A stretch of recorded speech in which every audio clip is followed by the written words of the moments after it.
Hi viewers, it's me, Julie, on the Julie Explores the World podcast. Today I'm here with a very special guest, Lori Costello, aka my mother.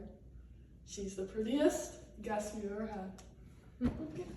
So today we're going to be talking about the article Bones and Grooves, the weird secret history of Soviet X-ray music.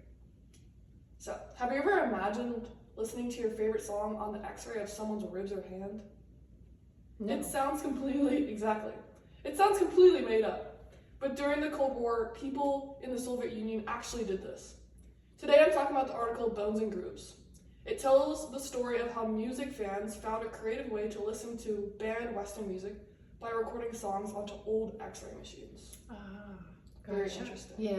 Yeah, they weren't allowed to, so they found a creative way Exactly. to hide it. People do crazy things when they're desperate. Yes. So, just to give you a background. After World War II, tensions between the United States and the Soviet Union grew into what we know as the Cold War. During this time, the Soviet government heavily censored books, movies, art, and especially music. Many styles of Western music, including jazz and early rock and roll, were considered dangerous because they represented Western culture and ideas. Even music like tango was sometimes banned because officials thought it encouraged the wrong kind of behavior. Why do you think a government would go to banning music as opposed to other things they could have banned? Well, first I would assume that they're trying to target a specific audience. Younger people listen to more progressive music, Yeah. so maybe they were trying to target that audience. Secondly, music is lyrics. It's an expression of not just emotion, but it could be a political statement or a belief or a religious ideal. And so, and it's presented in an entertaining way that would hook a certain audience. And so the government, was trying to, stop that influence. You think they would see people in Western cultures being more free and listening to that music? It would maybe turn them to the sense of their lyrics are so free and I'm not experiencing this. Why aren't I experiencing this? So then it would cause them to want to revolt maybe against their government. Yes. It would give them an idea of what they don't have. Yes. I believe that experiencing other cultures, certainly teaches you a lot about your own self and Very your true. own culture, and it's how you learn and grow. Mm-hmm. And I could understand a government wanting to restrict that and keep it exactly the way they wanted it to be. Yeah, very strict. No freedoms, no expressions. That's right. All right. So moving on to how bone music was made. One of the most interesting parts of the story is how people actually made these records. According to Stefan Coates, who later researched this history, the process started after someone in Leningrad brought back a recording lathe from World War II. A recording lathe is a machine that can cut grooves into a surface or create a record. Soon people copied the machine and built their own versions. Okay. Yes. The biggest problem was finding someone to record on, or something to record on. Vinyl was expensive and difficult to get. So bootleggers turned to discarded medical x-rays from hospitals. That's how it came into being. It had the right surface. Yes.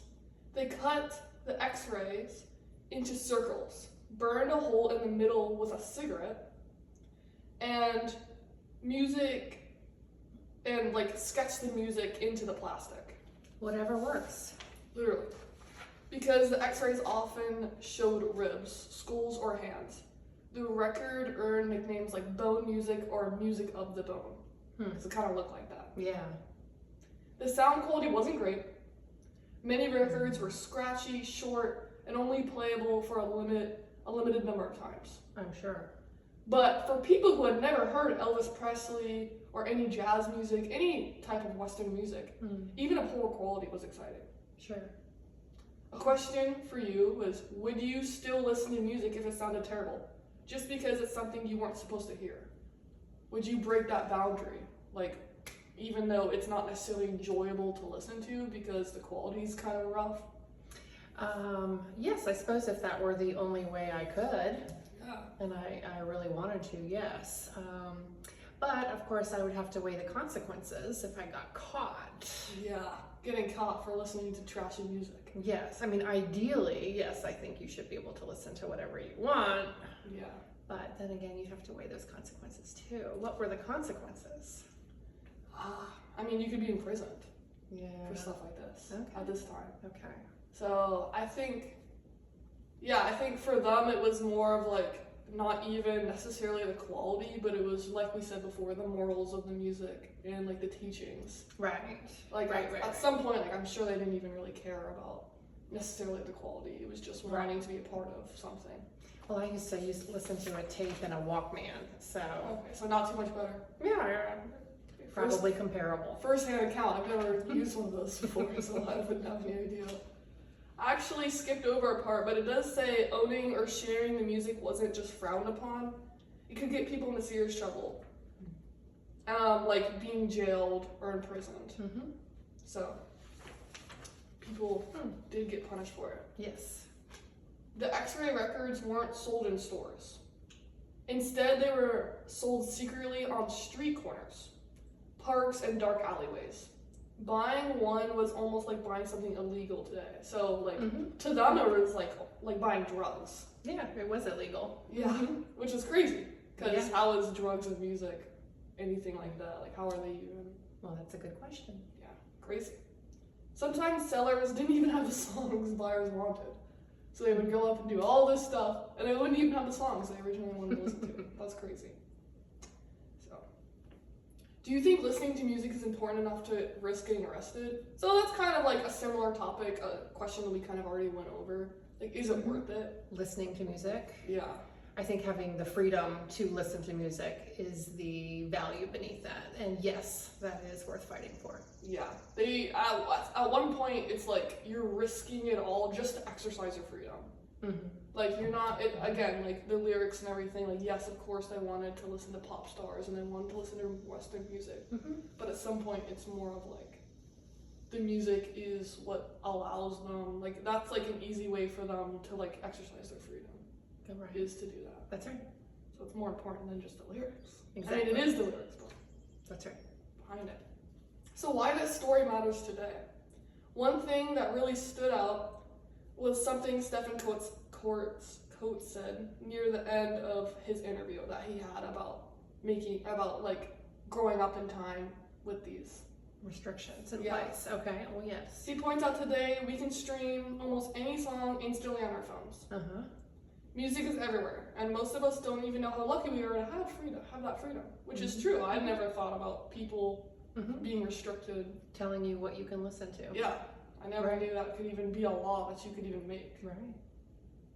He wonders whether music means as much to people today as it did for those who risked prison just to hear one forbidden song. Mm-hmm. So that is kind of true. We have more variety now, more music now, Mm-hmm. and it's way more accessible. Like I can just go on my phone. Like you said, you had a Walkman before, Mm-hmm. so that takes more of like a mechanical, like aspect to listen to even one song. Right.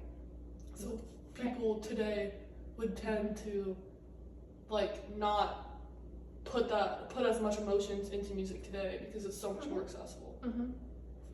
Well, the way I think of it is you guys are standing on the shoulders of all of those who came before you and Yeah. fought for those rights Yeah, and won and sacrificed for whatever it is. yeah, But you get to stand on those shoulders, and every generation gets to do that. And every generation has its own struggles to Yeah. move progress forward yeah. for the next generation. So because these people risked prison and did all that stuff, like it's Yes, builded for us. that's right. Yes. That's right. It's always for the future. Progress is always moving forward in that way. Yes. To wrap up, the story of Soviet X-ray music is about much more than unusual records. It's about creativity, censorship, and the power of music to connect people when governments try to stop it. Mm-hmm.